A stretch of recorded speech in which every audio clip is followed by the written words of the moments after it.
Hi folks, this is Don Meissner with the North Country Fishing Report.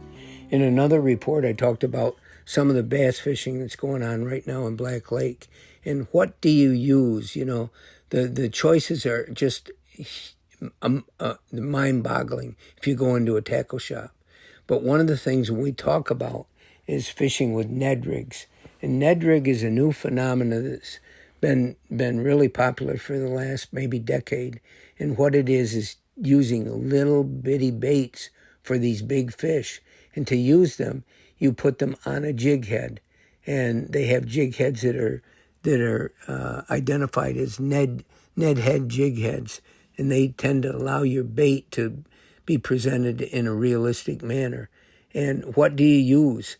Well, one of the things that I wanted to pass on before, and when I was talking to Jigger Jim about this, he said to me, what I tell people is, if you find anything made by Berkley and it's in a purple bag, buy it. Those lures work better than anything, he said, I've ever used. And I got to tell you, I feel the same way. And I've told you about this over the last several months, that these baits that are scented by Berkley, and they're in purple bags, they're tremendous. Doesn't matter whether you choose a little worm or a tube jig. They all work fantastic, and I don't think it's because of the way they sit on the bottom, because they sink. They're not going to sit there with their tail up. They're just going to lay on the bottom. But I think it's a smell that you get in these baits. They're really terrific. One of them that Jigger Jim loves, it's called the Little General.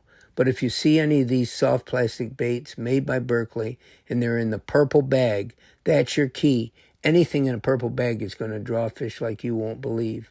And I can back that up. They're one of my favorite baits that I can use now. But I think it's important that you learn how to be able to select the right baits, and what's going to work for you is the most important thing. And I think a lot of times we don't think about how the bait smells, but that's a huge part of what draws fish to it. Until next time, folks, this is Don Meissner with the North Country Fishing Report.